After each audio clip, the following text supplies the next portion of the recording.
À 70 ans, tu n'as plus besoin d'amis. Cette phrase choque, elle dérange. Et pourtant, elle pourrait bien être la clé d'une vie plus sereine, plus lucide, plus alignée. Parce que si tu continues à croire que l'amitié est un pilier inamovible de ton bonheur, tu risques de t'accrocher à des liens qui t'épuisent plus qu'ils ne te nourrissent. La vérité, c'est que passé un certain âge, certains cercles se referment. Les conversations s'assèchent.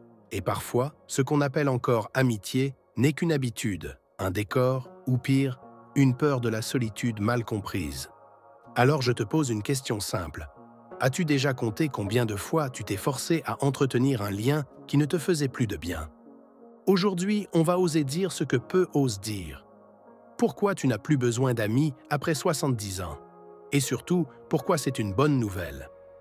Tu vas découvrir 6 raisons profondes, puissantes, libératrices. Des raisons que la société tait, mais que ton corps et ton esprit réclament. Je t'invite à rester jusqu'à la fin. La dernière vérité pourrait transformer ta manière de vieillir. Et si tu veux continuer à recevoir des vérités que personne ne dit aux seniors, pense à t'abonner, à liker et à partager ce message. Dis-moi en commentaire, à ton âge, qu'est-ce que tu attends encore des autres et qu'est-ce que tu n'attends plus? Depuis l'enfance, on nous apprend que l'amitié est une richesse, qu'elle prolonge la vie, protège le cœur, combat la solitude. Et c'est vrai, jusqu'à un certain point, jusqu'à ce que la nature elle-même commence à changer notre rapport au monde. Après 70 ans, ton cerveau modifie ses priorités. C'est un phénomène connu en neurosciences sous le nom de théorie de la sélectivité socio-émotionnelle. Le cerveau âgé ne cherche plus à accumuler des liens sociaux. Il cherche à les raffiner, à les simplifier. Il préfère la paix à la distraction, la profondeur à la quantité. Ce que personne ne te dit, c'est que ce besoin de retrait n'est pas un signe de déclin. C'est une adaptation biologique, un instinct de protection, une sagesse incorporée. Et pourtant, la société continue de te faire croire que si tu t'éloignes, si tu coupes certains liens, c'est que tu t'isoles, que tu te refermes. On oublie de dire que parfois, se taire est un soin et que être seul, c'est se retrouver. La médecine parle rarement de ça, parce que les études sont biaisées vers le jeunisme, vers la stimulation permanente, vers l'idée que vieillir, c'est refuser le ralentissement. Mais toi, tu sais déjà au fond de toi que ce n'est pas vrai. Tu n'as pas moins besoin d'amour, tu as juste moins besoin de bruit. Ce que tu vas découvrir maintenant, ce sont 6 vérités que personne n'ose formuler, mais que ton corps, ton cœur et ton esprit ont déjà commencé à comprendre. La première vérité que tu dois accepter si tu veux vivre longtemps, c'est que tous les liens ne sont pas bons pour ta santé. Certaines amitiés fatiguent plus qu'elles ne nourrissent. Elles demandent de l'énergie, de la diplomatie, des efforts constants pour rester en contact, même quand le cœur n'y est plus.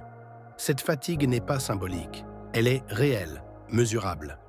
Des études sur le stress chronique ont montré que les relations sociales perçues comme déséquilibrées augmentent la production de cortisol, l'hormone du stress, même chez les seniors. Et ce stress, accumulé, attaque tes défenses immunitaires, dérègle ton sommeil, dérange ton cœur. Il vieillit tes cellules plus vite que l'âge ne le ferait seul. Tu n'as pas été conçu pour maintenir des liens par obligation. À ton âge, ton énergie est sacrée, et elle doit être utilisée pour te régénérer, pas pour t'épuiser à maintenir l'illusion d'une proximité disparue. Alors oui, prendre ces distances peut choquer, mais ton corps, lui, saura la vérité. Il se reposera enfin. La deuxième vérité, c'est que ton cercle social idéal est plus petit que tu ne le crois. Les psychologues appellent cela le nombre de Dunbar, une limite naturelle au nombre de relations humaines significatives qu'une personne peut entretenir. Pour la majorité, ce chiffre tourne autour de 150. Mais passé 70 ans, ce chiffre tombe drastiquement. Et c'est une bénédiction. Car ton besoin n'est plus d'élargir, mais de concentrer. De ne garder autour de toi que des liens vrais, calmes, utiles à ton âme. À ce stade de ta vie, chaque relation doit être choisie comme un aliment que tu ingères. Est-ce que cela me fait du bien ou est-ce que cela m'empoisonne? Ton cercle peut tenir dans une main 3 à 5 personnes, parfois moins. Mais si chacune d'elles t'écoute, te respecte, te voit tel que tu es, alors tu n'as besoin de personne d'autre. Le reste est bruit, distraction, nostalgie mal placée. La troisième vérité, c'est que la solitude choisie soigne le cerveau. On t'a appris à craindre la solitude comme un mal. Et pourtant, quand elle est choisie, elle devient une médecine. Le silence t'offre un espace rare dans le monde moderne, celui de la réparation intérieure. Des études récentes en neurobiologie montrent que la solitude active des zones du cerveau liées à la mémoire autobiographique, à l'introspection et à la planification future. En d'autres mots, le cerveau vieillit mieux quand il a le droit de se retrouver seul. Mais cela, aucun discours populaire ne te le dira, parce que solitude rime trop souvent avec abandon, et qu'il est plus facile de t'encourager à rester entouré que de t'inviter à plonger en toi. Tu n'es pas fait pour fuir la solitude, tu es fait pour l'apprivoiser, pour en faire un temple, pas une prison. Et plus tu l'acceptes, plus tu entends ce que ton corps et ton esprit murmurent depuis des années. La quatrième vérité, c'est que tu n'as plus besoin d'être compris. Tu as besoin d'être en paix. Pendant des décennies, tu as cherché à expliquer qui tu étais, à convaincre, à argumenter, à partager ton regard sur la vie pour être entendu. C'est noble, mais c'est aussi exténuant. Car très souvent, ce besoin d'être compris t'a mené vers des liens mal équilibrés, où tu donnais plus que tu ne recevais. Après 70 ans, une sagesse nouvelle émerge, celle de ne plus chercher à convaincre, de ne plus avoir besoin que l'autre valide ton vécu, ton choix, ton silence. L'amitié fondée sur la reconnaissance extérieure devient inutile. Ce que tu cherches maintenant, ce n'est pas qu'on te comprenne, c'est qu'on te laisse tranquille, dans la paix, dans la douceur, dans la vérité de ton âge. Cette vérité dérange, car elle remet en question l'idée même de relation. Mais elle libère. Elle t'offre le droit de ne plus te battre pour être accepté. La cinquième vérité, c'est que ton système nerveux a besoin de lenteur, et l'amitié sociale moderne ne le permet plus. Entre les appels à entretenir, les messages auxquels il faut répondre, les invitations où il faut sourire même quand on est fatigué, la vie sociale peut devenir un terrain d'hyperstimulation. Or, le corps âgé, et surtout le système nerveux, n'est pas fait pour ça. Il a besoin de rythme, de silence, de digestion émotionnelle lente. Les neurologues le confirment. Après 65 ans, la récupération cognitive est plus lente. Ce n'est pas un défaut, c'est une nouvelle architecture intérieure. Et pourtant, rares sont ceux qui t'autorisent à t'en servir. Parce que ralentir, dans cette société, est vu comme un abandon. Mais toi, tu sais, ralentir, c'est survivre, c'est vivre mieux. C'est te reconnecter à ton énergie vitale sans qu'elle soit vampirisée par des relations superficielles ou pressées. Tu n'es pas fait pour répondre à tout. Tu es fait pour respirer, sentir, revenir à toi.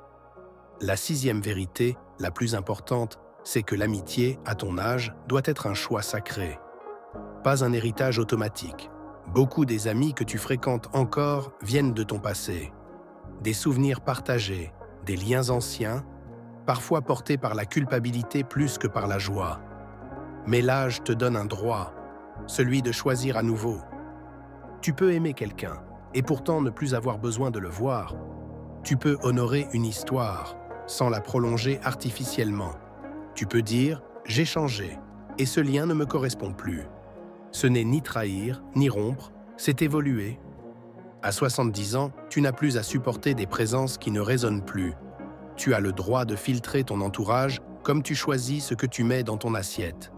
Avec conscience, douceur et autorité. Parce que chaque relation est une énergie. Et ton énergie est maintenant ton bien le plus précieux. On croit souvent que s'éloigner des autres, c'est se déconnecter du monde. Mais ce qu'on oublie de dire, c'est qu'à partir d'un certain âge, c'est en se retirant qu'on se rebranche à soi-même. Les chercheurs en gérontologie l'observent depuis des décennies. Les personnes âgées, qui s'autorisent une solitude régulière, choisie, non subie, développent une plus grande clarté mentale, un système immunitaire plus stable et un meilleur sommeil. Ce n'est pas de la magie, c'est de la biologie. Quand tu réduis les stimulations sociales, ton système nerveux parasympathique, celui du repos et de la récupération, prend le dessus. Il ralentit ton rythme cardiaque, améliore ta digestion, diminue les inflammations chroniques. Ce que tu gagnes en manque de vie sociale, tu le gagnes en régénération silencieuse. Et cela, les manuels de psychologie populaire ne le disent jamais. Pourquoi?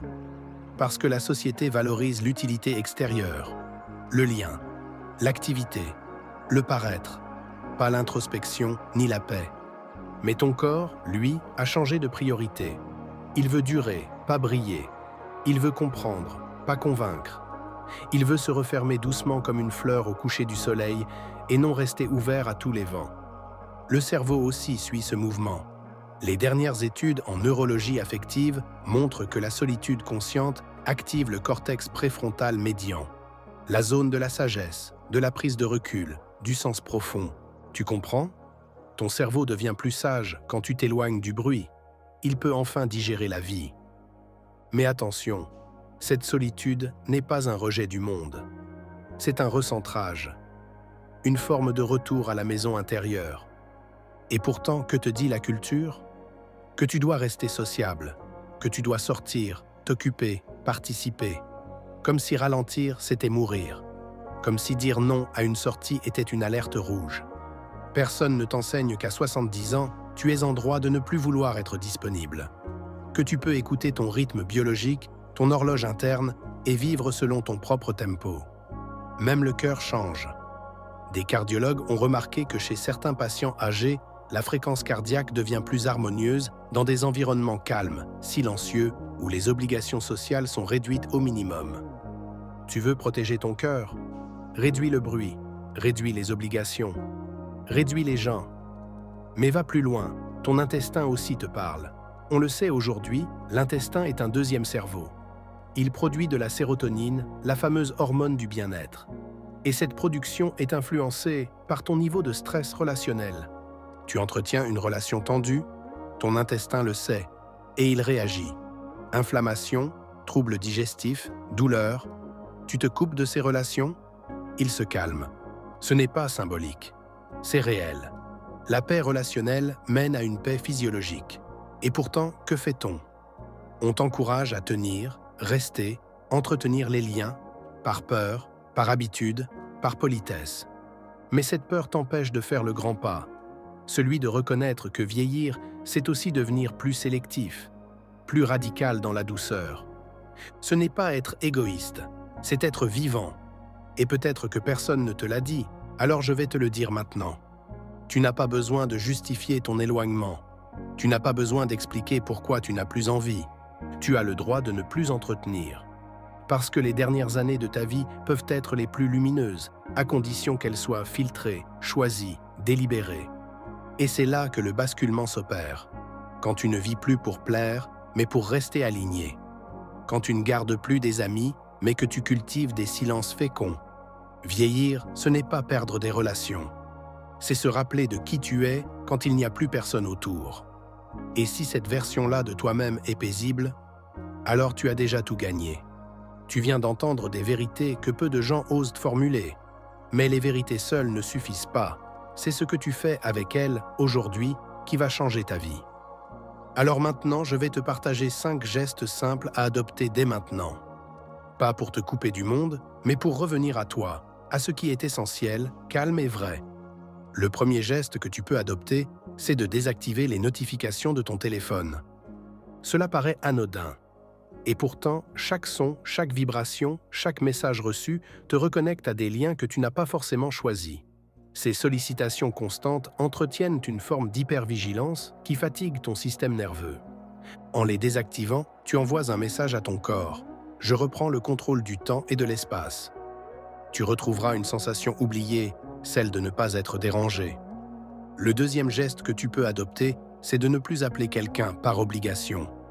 Pose-toi cette question. Est-ce que cet appel me fait du bien? Ou est-ce que je le passe pour éviter la culpabilité? Tu as le droit de ne pas répondre. Tu as le droit de laisser le silence parler à ta place. Tu n'as rien à prouver. À ton âge, chaque mot prononcé doit nourrir, pas drainer.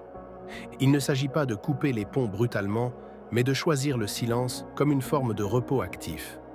Le troisième geste que tu peux adopter, c'est d'écrire une lettre que tu ne vas jamais envoyer.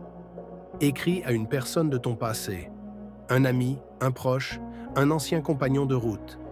Dis tout ce que tu ressens, sans filtre, sans peur, puis plie cette lettre et garde-la pour toi, ou brûle-la. Ce geste symbolique libère des poids invisibles. Il permet au cœur de se réorganiser émotionnellement. Tu n'attends plus de réponse. Tu n'as plus besoin d'être compris. Tu te délivres. Et c'est immense. Le quatrième geste que tu peux adopter, c'est de créer un espace de solitude sacré chez toi.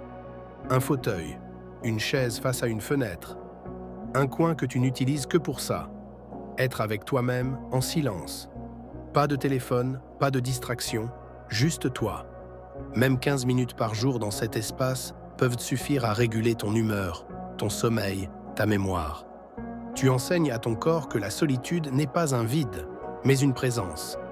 Le cinquième geste que tu peux adopter, c'est de revoir la liste des personnes qui ont réellement accès à ton énergie. Fais-le sans haine, sans drame, simplement avec lucidité. Demande-toi, qui m'élève? Qui m'apaise? Qui m'épuise? Et ensuite, choisis. Ne coupe pas si tu ne veux pas, mais éloigne, réoriente, redonne de la distance. Tu as le droit de redevenir le gardien de ton propre espace intérieur. Et surtout, souviens-toi, tu ne dois rien à personne. Tu es libre. Et ta paix n'a pas de prix. Ces gestes ne sont pas spectaculaires, mais ils sont puissants. Et chacun d'eux t'amène un peu plus près de cette vérité profonde. La liberté de vieillir en paix, sans masque, sans rôle à jouer. Tu n'as plus à justifier ta lumière. À 70 ans, tu n'as plus besoin d'amis comme avant. Tu n'as plus besoin d'être entouré pour être entier. Tu as simplement besoin de paix, d'espace, de vérité et de liens choisis, pas hérités. Aujourd'hui, tu as compris que certaines amitiés te fatiguent plus qu'elles ne te réparent, que ton système nerveux, ton cœur, ton cerveau et même ton intestin réclament autre chose, du silence, du repos, du recentrage. Tu as vu que l'éloignement n'est pas un drame, c'est parfois une renaissance. Que dire non à des appels forcés, à des conversations vides, c'est dire oui à une vie plus consciente. Tu as appris que tu n'as pas besoin d'expliquer ton besoin de solitude.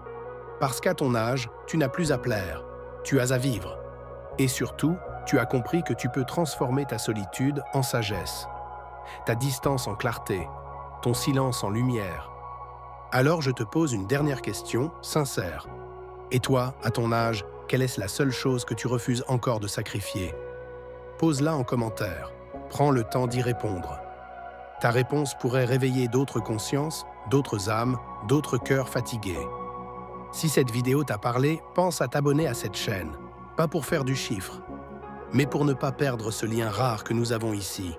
Un lien de profondeur, de lucidité et d'amour vrai. Laisse un cœur si tu veux vivre plus librement les années qui viennent. Et partage cette vidéo avec quelqu'un qui a besoin d'entendre que vieillir, c'est aussi se libérer. Car oui, les trésors de vie ne sont pas toujours là où l'on croyait. Parfois, ils sont en nous. Et ils se réveillent, enfin, quand tout le reste s'efface.